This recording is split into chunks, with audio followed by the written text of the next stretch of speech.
नमस्कार, आपण पाहतात खडक ही धडक लाईव्ह.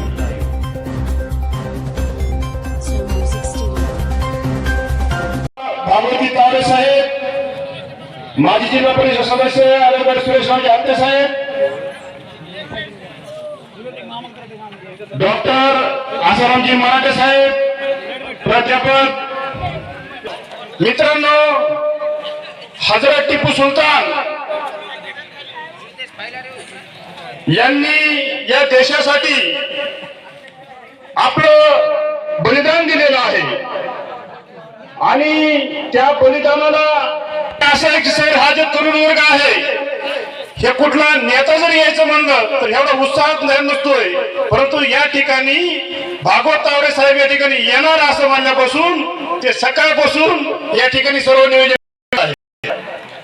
मित्रांनो, संधी होती, परंतु राजे छत्रपती शिवाजी महाराज राजे झाले आणि त्यांनी या ठिकाणच्या शूद्रांना शस्त्र वापरला आणि जिंकला. सांगायचं तात्पर्य असं आहे की त्या ठिकाणी हिंदूचं राज्य आहे आणि तिथल्या हिंदूच्या राज्यामध्येच हिंदूंना स्तन झाकण्याचा अधिकार नाही महिलांना. म्हणजे ही जी मानसिकता आहे, तीच मानसिकता ह्या देशामध्ये जो कोणी राजा झालेला असेल आणि ज्या राजाने त्या ब्राह्मणीय व्यवस्थेला लाथारलेला आहे, त्यांचा या ठिकाणी कायम विरोध. हत्ते साहब, उसके बाद हमारे गणपत नाटकर सर, श्याम कुंड सर, डॉक्टर मराठे साहब, अंतरवाली से आए हुए किरण वावरे साहब और सभी बुजुर्गों, दोस्तों, अजीज और साथियों, मैं ज्यादा नहीं बोलूंगा क्योंकि जिसका हमको सुनना है. पहले दारुल उलूम देवबंद कई उलमा इकराम को जो है तो सूली पे चढ़ाया गया, कई को फांसी दी गई कि इस जहां को गुलजार न कर सके हम, माना कि इस जहां को गुलजार न कर सके हम, काटे तो कुछ दूर हुए गुजरे जिधर से हम गुजरे जिधर से हम. खुदा हाफिज, सलाम अलैकुम, जय हिंद, जय माता. जसं छत्रपती शिवाजी महाराजांचे वडील शहाजी राजे हे एक जहागीरदार होते, त्याचप्रमाणे हैदर अली देखील एक सैनिकामधनं एक सैनिक होऊन त्यांनी त्या राज्याची त्या ठिकाणी बागडोर सांभाळली होती. जसं छत्रपती शिवाजी महाराजांकडे एक अष्टप्रधान मंडळ सगळा कारभार पाहण्यासाठी होतं, त्याच पद्धतीने टिपू सुलतानांकडे देखील 12 मंत्री वेगवेगळ्या कामासाठी त्यांनी त्यांच्या राज्य कारभारामध्ये निवडलेले होते.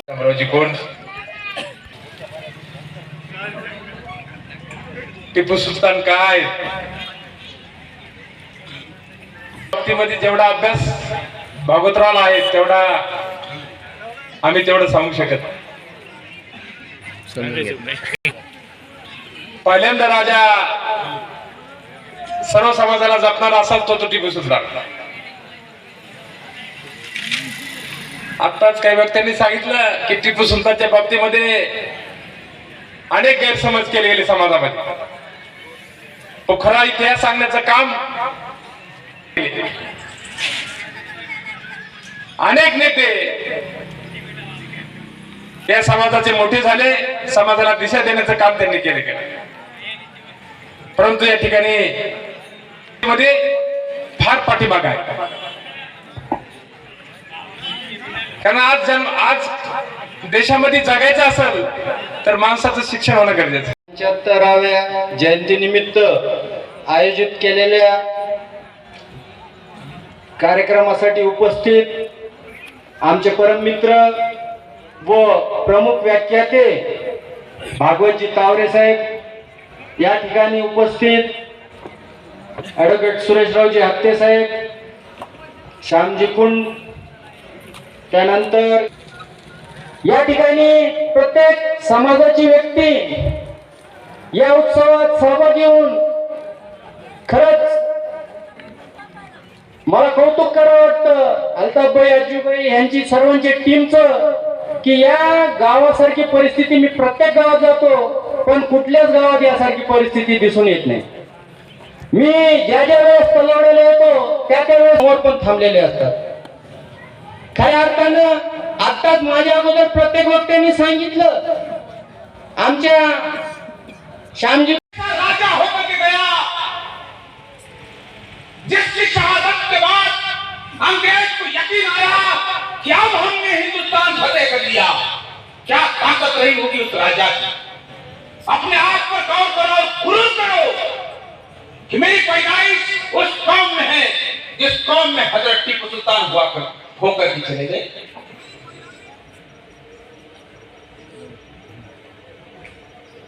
जिस मिसाइल के बारे में तारीख इतिहास ये कहती है कि आजाद हिंदुस्तान से पहले इस हिंदुस्तान में सबसे पहले मिसाइल अगर किसी ने बनाई होगी तो हजरत टीपू सुल्तान ने बनाई थी। ये भी नहीं बनाई होगी, कुछ साइंस पढ़ी थी तब जाकर मिसाइल बना पाए वो। तो हमारे बच्चे साइंस पढ़ते थे क्या फिर पबजी खेलते हैं? हाँ से खेलते थे। ये घंटे में सिर्फ उसका मोबाइल देखने का, जो जो रील आते क्या समझने का, अपना बच्चा ये देखता दिन भर। ये मैं आपको क्यों बता रहा हूं, ये बहुत जरूरी है। जिस तरह से इस हिंदुस्तान के अंदर सियासत हो रही है, आपके दीन पर हमले, दीन पर शक, दीन पर इल्जामात, आपकी कौम पर इल्जामात। आज की तारीख में 96 लाख एकड़ जमीन वक्फ भी है जिस पर नजर इस सरकार की है। मालूम ही नहीं है कल की आखिरी तारीख। उम्मीद पर रजिस्ट्रेशन करो, जितने भी वक्त में जमीना है उनके रजिस्ट्रेशन 5 तारीख तक करो। पूरे हिंदुस्तान के अंदर जितनी जमीना है वक्फ बोर्ड की, वक्फ की, वो वक्फ की जमीन सरकार ये समझ रही। और कितने रजिस्ट्रेशन हुए? 5 तारीख कल आखिरी दिन है। मैं आप सबको ये क्यों बता रहा हूं? बतौर मुसलमान को देखते हुए यहाँ की सियासत मुकम्मल अपनी चालें चल रही है, तो ये आवाम जाने कि हजरत टीपू सुल्तान ने खाना खाते वक्त उसको ये कहा गया कि अंग्रेज कीले में घुस चुके हैं। जिसने वतन के लिए आखिरी निवाला तक नहीं खाया, उस हजरत टीपू सुल्तान के कौम के साथ यहाँ की एक पार्टी क्या कुछ सियासत कर रही है। उस हजरत टीपू सुल्तान की याद हमारी इस नस्ल को देना बहुत जरूरी है। हजरत टीपू सुल्तान के नाम से नाचना बहुत आसान काम है, लेकिन हजरत टीपू सुल्तान के नाम के साथ एक सूझबूझ की राजनीति, एक सूझबूझ की तालीम और एक सूझबूझ की तहजीब अपने बच्चों को देना बहुत मुश्किल और बहुत जरूरी है। क्या हम देते हैं?